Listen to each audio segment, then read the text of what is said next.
I'm Dr. Elizabeth Rodriguez. I am your FPG Advancement Representative. And today's session, I'm going to be going over just a brief overview over what exactly falls under our FPG advancement, and then also do a little overview of our new e-form for our non-academic advancement. This is a kind reminder that we are looking at academic year 23-24, which means we're looking at the scale of experience pay plus professional growth. So for folks who do not have the doctorate, that's going to be EP plus 85. And for folks who have the doctorate, that's going to be EP up to 93. So the advancement programs we have available, I'm going to be just addressing what we have here on the left-hand side in yellow, which is salary advancement.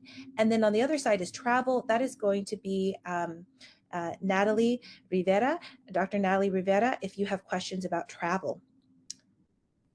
So what are some of the programs that you all have available to you? Academic advancement. So in this, we're looking at credit-bearing courses. And so how are those credits added? Well, you can complete upper division courses, graduates programs of study, as well as some lower division courses. That's up to 16 credit hours. And I always encourage you all to please reach out to me before taking these credit bearing courses, just to make sure that these are things that are going to be approved and that there is a clear alignment to your area of instruction. And then also to be aware of important dates that you need to pay attention to. Right now, that credit value is each credit hour is for this year valued at $164.57. And then it's in our RFA, section 10.3.2.3. And then there's anticipated increases set for academic year 2025 and 2026. But do remember those are subject to change. Non-academic advancement. So this is what a lot of folks end up taking advantage of. And by taking advantage of, I mean really enjoying the participation of professional growth and development. And that's going to be our conferences and workshops, travel experience, which is totally different from travel, work experience, and then other professional activities. I'm not going to go into detail so much about the travel experience or work experience or professional activity, but if you have questions about those, come and speak to me, email me, we can set up a time. I have some examples of experiences and activities that have previously been approved. Now, the conferences and workshops, how they work is every 18 clock hours equals 1 credit hour. And so when you are participating in a conference or a workshop, you can take 6 hours a day, or if it's more than 6 hours, you will have to fill out a additional form documenting the hours where they've been spent or used at the conference or the workshop. Those credit hours are the same as credit hours for credit-bearing academic courses. Um, if you have a doctorate, you do have the ability to earn 9 credit hours beyond the 90. However, they are going to be awarded first this year for 3 credit, then next year up to 6 credits, and then year after that up to 9 credits, and you'll be maxed. Credit hours do roll over, so if you complete more than 3 credit hours, for those of you who have a doctorate, do be aware that it will roll over, but eventually you will be maxed out at 9 credit hours at this time. So there's other programs as well. Those of you who've applied for a sabbatical or are interested in sabbatical, please talk to me. If sabbatical isn't exactly what's of interest to you and maybe it's a possible unpaid leave, that's going to be in our residential faculty agreement 12.9. If that's something that you're interested in, there's also additional dates. I believe it's in February where you would have to apply. just be aware that that is something that some folks take advantage of or utilize this privilege. All forms are on our Maricopa SharePoint site. You do have to sign in with your MEID and password. So, new dynamic form. This is really important. So previously, we primarily use these the PDF forms that are on the SharePoint site.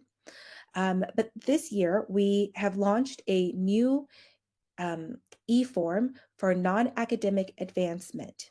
Okay, so you're going to make sure that you sign in with your MEID and password. And then there's a form link. I've included this in emails. Eventually, we've just approved the verbiage for the Maricopa SharePoint site, so that form link will be there. Until then, if you're looking for the form, just email me, I'll send it to you. Kind reminder that you do have 90 days to complete your documentation after an event. So don't let that time escape you. Make sure that you complete your forms as soon as you've completed your event. So if you were signed in with your MEID and password, it will automatically launch to the e-form. And then essentially it's just like the PDF form, except now you have fillable fields, and you have to complete everything with an asterisk. You're going to attach PDFs. At this time, they only allow you 4 PDFs. I encourage you to go ahead and, when creating your documentation, feel free to add it all together into one single PDF. And then you'll sign digitally and then scroll to the very, very bottom to click on Submit. Once you hit Submit, you'll be able to go on your Maricopa SharePoint site. Under the system logins, you'll see eForms. You'll select it. And then you'll see on your dashboard your pending drafts. But don't worry if your dashboard is blank. Just select My Forms on the upper right-hand corner to see your history. When you select that, then everything will display.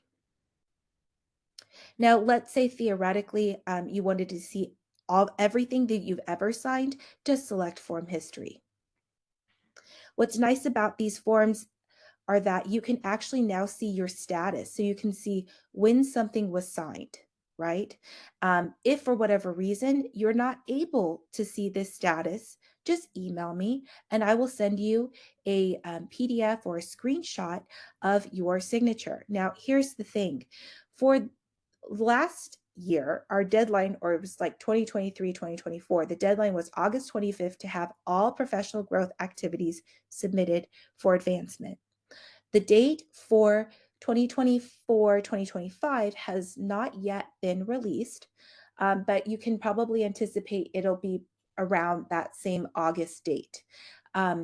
The calendar on the Maricopa SharePoint site for FPG has all the dates listed, but you can always email me and I'll email you back. I'll also make announcements before the due dates. And the thing to pay attention to is the final signature from Sylvia Enriquez from District. Please do not email Sylvia. Email me first, and then I will contact Sylvia. She does oversee this entire program from all 10 colleges, so she is very busy. Now, your awarding of advancement should come out. It's going to start sometime around November. And let me go all the way to the tippy top. Sometime in November. However, if you don't receive your letters by the end of the fall semester, then I'll go ahead and just reach out to me, and then we'll discuss how to find out what's going on with your applications.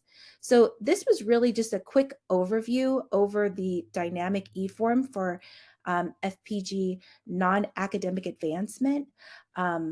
If you have more questions or you just want to chit chat, you can always reach out to me at elizabeth.rodriguez@estrellamountain.edu, or you can come and see me in the library. Thank you all for watching this very brief presentation.